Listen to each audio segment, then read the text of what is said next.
안녕하세요. 자유 유튜브입니다. 자, 오늘은 버핏 지수, 우리나라는 어느 수준, 한국 주식시장에 적용해본이라는 제목으로 이야기를 한번 해볼까 합니다. 제가 지난 영상에서는 워렌 버핏이 왜 미국 주식을 매수하지 않았을까라는 것에 대해서 생각을 해보면서 버핏 지수상으로는 아직 미국 주식시장이 고평가이기 때문이다 이런 이야기를 했습니다.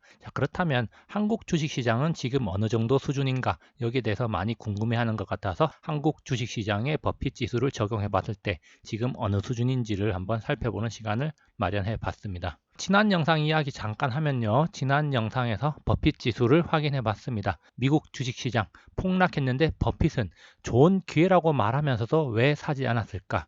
그래서 이 영상을 통해서 그에 대한 이야기를 했었는데요. 버핏 지수를 이용해서 미국 주식시장의 현재 위치를 가늠해 보니까 미국 주식시장은 여전히 과열 상태에 머물러 있었다는 겁니다. 팬데믹이 좋은 기회라는 것은 팬데믹 충격으로 인해서 미국 주식시장이 더 많이 떨어졌을 때 좋은 기회라고 할 수 있다. 이렇게 우리가 이해를 할 수가 있겠고요. 미국 주식시장이 지금 현재 여전히 과열권에 머물러 있다는 점에서 버핏이 선뜻 매수에 나서지 않았다. 이렇게 볼 수가 있겠습니다. 그렇다면은 과연 한국 주식시장의 버핏 지수를 적용해 봤을 때 어떤 결과가 나올지 한번 살펴보도록 하겠습니다. 버핏 지수 한번 적용해 봤는데요. 지난 영상을 못 본 사람들이나 지난 영상이 잘 생각나지 않는 사람들을 위해서 버핏 지수가 뭔지 간략하게 설명을 하겠습니다. 2001년 워렌 버핏이 시장의 고평가, 저평가 정도를 평가하는 하나의 기준으로 이야기를 했던 겁니다. 그래서 GDP 대비 주식시장의 시가총액 비중이 얼마나 되느냐 여기에 따라서 주식시장이 고평가되어 있다, 저평가되어 있다를 판단하는 건데요. 계산법은 상당히 단순합니다. 시가총액을 GDP로 나누면 그 수치가 바로 버핏 지수가 되는데 이 비중에 따라서 저평가, 고평가, 과열로 구분이 된다는 겁니다. 그래서 시가총액 비중이 50에서 75% 정도면 저평가, 그리고 75에서 90% 정도면 적정 수준이다 이렇게 볼 수가 있겠고요. 그리고 90%에서 115면은 고평가되어 있는 것이고 115 이상이면 과열되어 있다는 겁니다.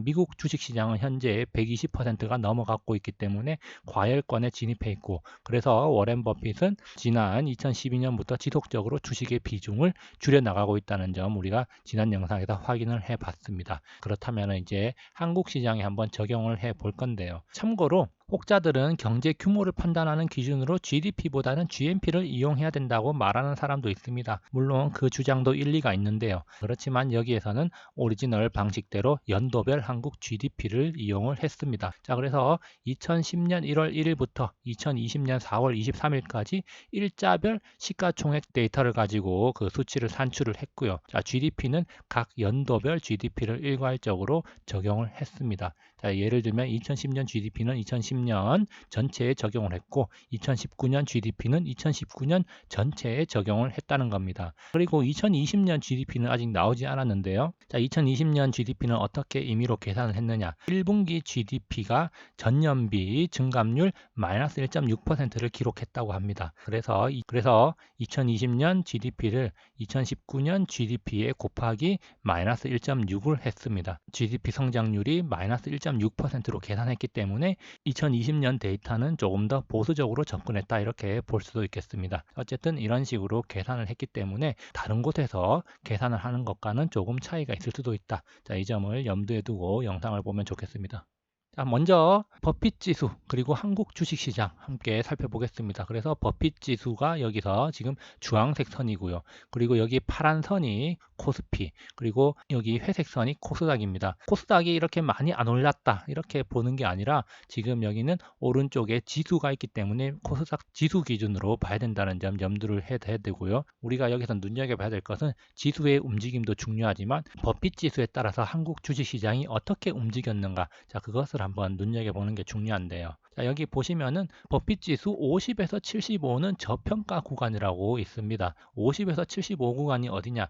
이 부분인데 여기 제가 동그라미 쳐놓은 부분이 있습니다. 점선으로 동그라미를 쳐놨는데요. 이 부분이 바로 저평가 부분이었고 여기 회색 박스 부분, 75에서 90 부분은 바로 적정평가 부분입니다. 그리고 90을 넘어갔을 때 고평가 영역으로 넘어간 거라고 볼 수가 있겠는데요.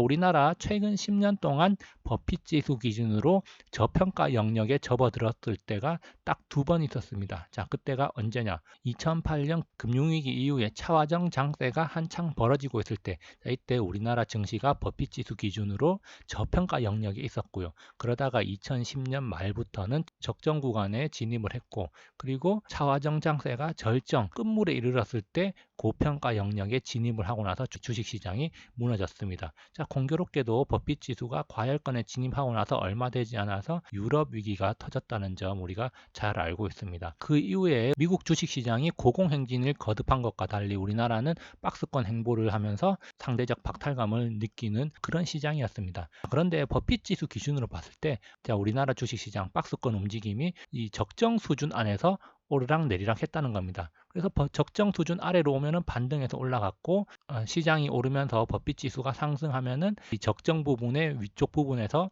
다시 조정을 맞았고, 상승과 하락을 반복하면서 5년 넘게 박스권 움직임을 보였는데, 이 시기에 버핏 지수는 적정한 수준에 있었기 때문에 버핏 지수 기준으로 봤을 때는 우리나라 시장이 특별히 부진한 성과를 보인 것은 아니다, 이렇게 볼 수가 있겠습니다. 자, 그러다가 과열권으로 진입한 시절이 있었는데요. 자, 이 과열권으로 진입한 시절이 바로 반도체 시장에 호황이 찾아오면서 삼성전자와 SK하이닉스가 치솟았죠. 그러면서 우리나라 주식시장이 큰 폭으로 상승해서 2600포인트까지 갔는데요. 자, 이때는 이미 과열권에 진입해 있었다는 겁니다. 그러다가 2600포인트 미중 무역 전쟁이 본격화되면서 하락을 하기 시작했고, 그리고 이 과열권에서 다시 적정 수준으로 진입했을 때 2019년 3월 반등이 있었지만 또 적정 수준의 상단에서 여김없이 하락 조정을 거쳤습니다. 물론 이때 하락 조정을 거칠 때는 미중 무역 전쟁이라는 악재 때문에 시장이 크게 조정을 받았고 8월에는 적정 수준의 하단 밴드까지 떨어졌습니다. 그러다가 또 다시 반등을 했고 2020년 1월에 또 적정 수준을 넘어져서 고평가 영역으로 진입을 했는데, 자, 그 이후에 2월 팬데믹 공포로 인해서 또 급전직하를 하는 그런 모습을 보여줬습니다. 자, 그러면서 10년 만에 또 두 번째로 저평가 영역에 접어들었고, 지금 주식시장이 한 달 동안 급반등하면서 다시 적정 수준의 중간 정도까지 올라왔다는 점 우리가 확인을 할 수가 있겠습니다.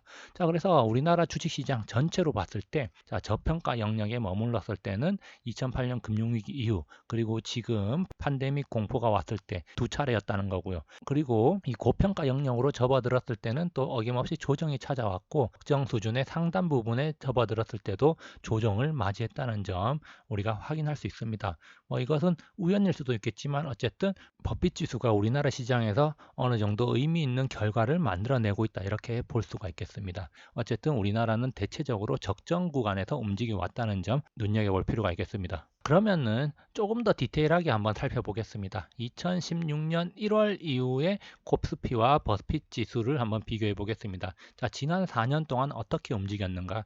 지난 4년 동안 대체로 적정 수준에서 코스피 지수가 움직였습니다. 그래서 여기 주황색 선이 버핏 지수고 파란색 선이 코스피 지수인데요. 자, 2017년 5월 이후로 버핏 지수가 과열권에 접어들었고 주식시장도 큰 폭으로 오른 시절이었고, 그리고 2018년 1월을 기준으로 이렇게 하락을 했습니다. 자, 그리고 2019년 4월에도 버핏 지수가 과열권에 접어들었고, 그리고 이렇게 단기적으로 조정을 맞이하면서 2019년 8월 무역 전쟁의 절정까지 떨어졌는데, 자, 이때는 적정 수준의 하단 밴드까지 내려왔다는 거죠. 그리고 또 6개월 동안 시장이 반등하면서 고평가 영역에 또 1월에 접어들었다가 지금 다시 큰 폭으로 하락했고, 지금 여기 적정 수준의 중간 부분에 위치하고 있는 점 확인할 수 있습니다. 자, 그렇다면은 과거 사례를 볼 때 적정 수준의 하단 부분을 터치하고 나서 반등을 시작할 때는 적정 부분의 상단까지는 올라가더라. 그렇다면은 지금은 저평가 영역에서 이제 적정 수준에 진입을 했고, 자, 상승 여력이 좀 더 있다면은 상단 부분까지는 그래도 올라갈 수 있지 않을까, 자, 이런 생각을 해보는데, 만약에 이 상단 부분까지 갔을 때는 어느 정도 조정이 나올 수도 있다는 점을 우리가 생각을 해봐야 될 겁니다. 그렇다면은 버핏 지수가 이 적정선의 상단 부분인 90% 수준까지 갔을 때가 우리나라 주식시장 지수가 어디냐? 자, 그것은 끝에 제가 정리를 해놨습니다. 그러면은 이번에는 코스닥과 버핏 지수를 한번 비교해 보겠습니다. 자, 그래서 여기 보시면 아까 전과 마찬가지로 주황색 선이 버핏 지수고 하늘색 선이 코스닥입니다. 코스닥은 코스피에 비해서 변동성이 큰 모습을 보여주는데요. 이 버핏 지수가 과열권에 접어들 때까지도 코스닥 지수는 큰 폭으로 상승하지 못했다가 과열권에 한참 머물러 있을 때 이렇게 큰 폭으로 상승했다가 버핏 지수의 하락과 함께 코스닥 지수가 하락하는 모습 보여줬고요. 마찬가지로 버핏 지수가 고점을 찍었을 때 또 이렇게 하락을 했고 또 고점을 찍었을 때 이렇게 또 하락하는 모습 보여주고 있습니다. 그래서 대체적으로 버핏 지수는 코스피 지수와 많은 연관관계를 가지고 있는데 이 코스피 지수가 떨어지면은 코스닥도 함께 떨어지는 모습을 보여줬고, 자, 그리고 코스피 지수가 오르면은 코스닥은 또 큰 폭으로 오르는 모습을 보여줬기 때문에 대체적으로 비슷하게 움직이는데 이 버핏 지수가 꺾이고 떨어질 때 코스닥도 함께 떨어진다는 거 우리가 눈여겨볼 필요가 있겠습니다. 결국은 코스닥 시장과 코스피 시장 그리고 버핏 지수가 이 시가총액이라는 똑같은 연결고리를 가지고 있기 때문에 자, 이렇게 비슷한 움직임을 보여주는데 중요한 것은 이 버핏 지수가 고평가 영역에 접어들었냐 안 접어들었냐. 자, 고평가 영역에 접어들었을 때는 우리가 긴장을 하고 시장을 지켜볼 필요가 있다. 이런 시사점을 던져준다. 이렇게 볼 수가 있겠습니다. 결론입니다. 자, 한국 주식시장의 시가총액 비중은 코스피가 코스닥보다 5.5배 정도 더 큽니다. 다시 말해서 버핏 지수에서 코스닥이 차지하는 비중은 20%가 채 되지 않는다는 겁니다. 그렇기 때문에 대체로 코스피와 큰 연관관계가 있고요. 우리나라 주식시장의 메인은 코스피이기 때문에 코스피가 올라가면 코스닥은 더 많이 올라갈 수가 있고 코스피가 떨어지면 코스닥은 더 많이 떨어질 수가 있는 그런 관계를 가지고 있기 때문에 코스피의 움직임을 눈여겨보는 게 중요하고 이 버핏 지수와 코스피의 관계에서 버핏 지수가 과열권에 접어들었을 때 코스피가 떨어지는 경향을 보여줬다는 점에서 버핏 지수가 과열권에 접어드는 시기가 언제인가를 눈여겨보는 거 중요할 것 같습니다. 자, 버핏 지수는 시가총액과 GDP를 기준으로 했습니다. 그렇기 때문에 시장 전체적인 흐름을 파악하는 데는 어느 정도 도움이 되는 걸로 판단이 됩니다. 이렇게 투자를 하는 데는 시장 전체적인 흐름을 파악하는 게 중요한데 개별 종목에서는 또 다른 흐름이 나타날 수가 있다는 점도 염두에 두기 바랍니다. 예를 들어서 A 종목이 오르고 B 종목이 내리면 버핏 지수의 움직임은 0이 될 수가 있다는 겁니다. 철강 산업이 떨어지고 바이오가 올라가면은 쌤쌤이란 말이죠. 그러면 버핏 지수는 변동이 없을 수가 있다는 겁니다. 자, 그렇기 때문에 주도하는 산업이 뭐고 떨어지는 산업이 뭔지 그것을 파악할 필요가 있고 버핏 지수가 올라갈 때 어떤 종목들은 떨어진다. 그렇다고 해서 과열권에 진입을 하지 않는다는 게 아니라 이럴 때는 버핏 지수보다 더 빠르고 많이 올라가는 업종, 종목이 있다는 점이죠. 그렇기 때문에 우리가 더 많이 가는 종목이 무엇이고 시장을 주도하는 종목이 무엇인지를 잘 판단하고 선택을 해야 되는 또 중요성이 여기 한번 또 드러나고 있습니다. 자, 그렇다면 중요한 것, 버핏 지수 기준으로 현재 한국 시장의 밸류에이션 수준은 어느 정도인가? 적정 수준 75에서 90의 중간보다 조금 더 아래에 있는 수준입니다. 여기 지금 적정 수준이 75에서 90인데요. 자, 현재 지금 80 정도의 위치에 있습니다. 이 정도 수준이죠. 자, 그렇다면은 긍정적인 시각에서 봤을 때 과거에 이 적정 수준의 하단을 찍고 상승을 할 때는 자, 이 적정 수준의 상단까지 올라가던 과거 사례가 많았다는 겁니다. 자, 그러면은 아직 상승 여력이 남아 있다. 자, 아직도 10%포인트 정도 상승 여력이 남아 있다는 점 우리가 눈여겨볼 필요가 있고 앞으로 상승을 한다면 기본적으로 이 10%포인트 정도는 더 할 수 있지 않을까? 자, 이런 생각을 한번 하게 되는데요. 그러면은 버핏 지수 기준으로 상단 90% 라인은 한국 시장 지수 기준으로 어느 정도가 되느냐? 자, 코스피 기준으로는 약 2100포인트가 되겠고 코스닥 기준으로는 약 700포인트 정도가 됩니다. 자, 그래서 현재 1900포인트에 머물러 있는 코스피 지수가 버핏 지수 기준으로 상승 여력이 약 200포인트 정도 있다는 점 염두에 두면서 시장에 대응을 하면 좋을 것 같습니다. 물론 이 버핏 지수가 시장의 절대적인 기준이 될 수는 없습니다. 그렇지만 하나의 기준으로서 시장의 고평가 저평가를 논할 수 있는 하나의 기준이라는 점에서 투자를 하는데 참고할 만한 지표가 될 수가 있을 것 같습니다. 자, 여기까지 영상을 감상해 주셔서 감사하고요. 항상 즐거운 하루 보내시기 바랍니다. 감사합니다.